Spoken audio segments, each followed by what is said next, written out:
Assalamualaikum warahmatullahi wabarakatuh. Apa khabar semua? Saya berharap semua jemaah-jemaah Duyuf Rahman yang berada dalam PAS pada hari ini sihat dan dirahmat dari Allah Subhanahu Wa Taala. Okey, saya mutawif tuan-tuan semua pada hari ini. Panggil saya Cik Wan. Perjalanan kita sedang menuju ke Padang Arafah. Okey, hari ini adalah hari 8 Zulhijjah. Hari ini juga dipanggil sebagai Hari Talbiyah. Di Arafah ini dia ada beberapa cerita. Antaranya yang pertama ialah cerita Nabi Adam. Nabi Adam dan Siti Hawa dipertemukan semula di muka bumi ini setelah mereka Allah Subhanahu Wa Taala keluarkan mereka daripada syurga. Nabi Adam kita tahu dia diturunkan di India, sementara Siti Hawa diturunkan di Jeddah. Jadi mereka ditemukan semula di Padang Arafah ini. Okey, yang keduanya ialah di Arafah ini juga mengajar kepada Nabi Adam. Jibril pernah mengajar kepada Nabi Ibrahim tentang bagaimana mengerjakan haji, tentang amalan manasik haji. Jibril bertanya, "Arafta? Sudah tahukah kamu?" Maka Nabi Ibrahim pun menjawab, "Araftu." Sudah tahu. Jadi di situlah keluar perkataan Arafah. Arafah ini perjalanan kita ialah lebih kurang 22 km di tenggara Baitullah. Dan keluasan Arafah ini sekitar 10.4 km persegi. Kita berwukuf di Arafah ini adalah satu rukun haji. Maksudnya apa? Ialah jika sekiranya kita tinggalkan berwukuf di Padang Arafah ini, maka tiada hajilah. Seperti mana satu hadis daripada Rasulullah sallallahu alaihi wasallam, riwayat daripada Abdul Rahman bin Ya'mah. Rasulullah menyebut al-hajju Arafah. Haji itu adalah Arafah. Jika seseorang telah berniat haji, jika tidak sempat untuk berwukuf, maka terlepaslah haji mereka pada tahun tersebut. Keberadaan kita di sini tertakluk pada masa, iaitu kita perlu berada di sini seketika pada 9 Zulhijjah, iaitu selepas daripada gelincir matahari sehinggalah terbit matahari 10 Zulhijjah. Okey. Seterusnya kita lihat apa kelebihan berada ataupun keistimewaan kita berada di hari Arafah ini.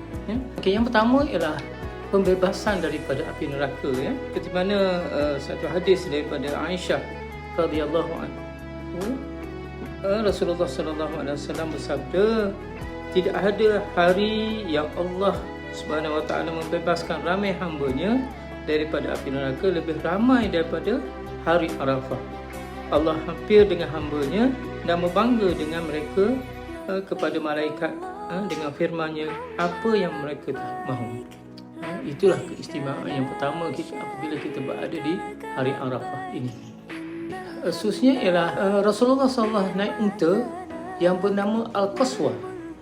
Nabi naik unta bernama Qaswa, nama unta Nabi, menuju ke Wadi Uranah. Wadi Uranah iaitu Wadi Uranah ni sempadan di antara tanah haram dengan tanah halal.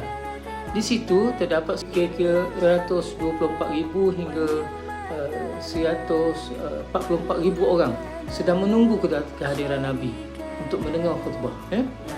Khutbah Nabi. Jadi Nabi menyampaikan, Rasulullah SAW telah menyampaikan khutbah baginda dengan 12 pesanan. Sebelum kita bergerak,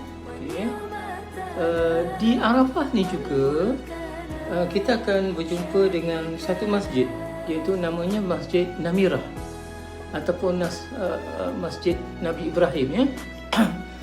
Nah, masjid ini berada di belakang masjid ini ialah termasuk kawasan Arafah, dan di bahagian depan terkeluar daripada kawasan Arafah. So apabila kita nak berada di Arafah nanti, pastikan kita betul-betul berada di kawasan Arafah, supaya wukuf kita nanti menjadi sah.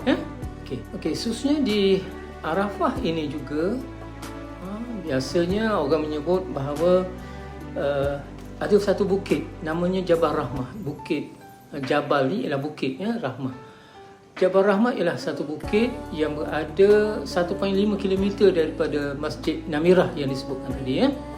Okey, tapi untuk naik ke bukit Jabal Rahmah ini terpaksa naik tangga 168 anak tangga.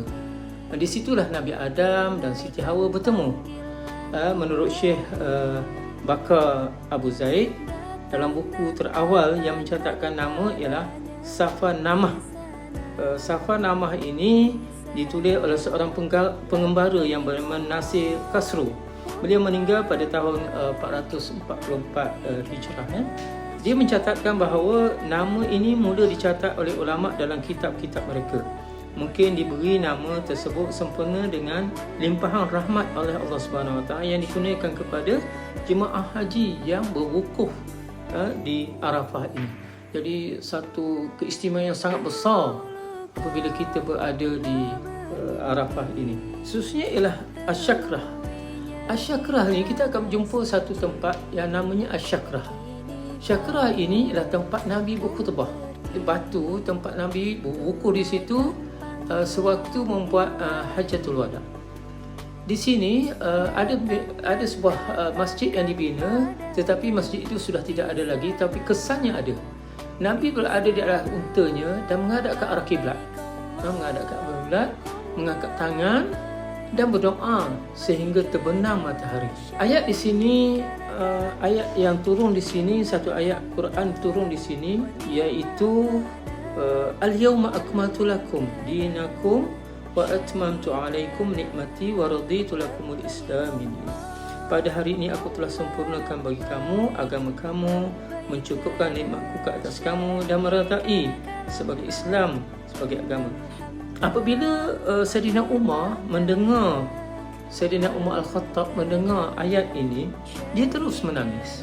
Dia tidak akan datang selepas kesempurnaan malaikat kekurangan.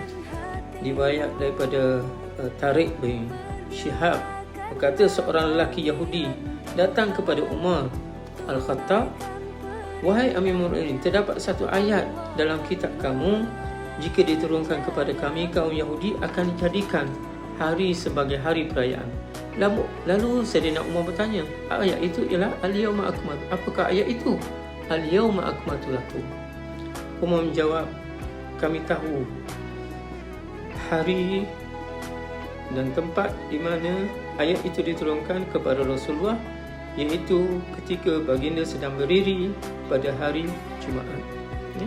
Bagi orang yang mengerjakan haji seperti kita lah, yang akan menuju ke Arafah ini, seboleh-bolehnya kita beradalah, berwukuflah dengan sebaik-baiknya di padang Arafah ini ya.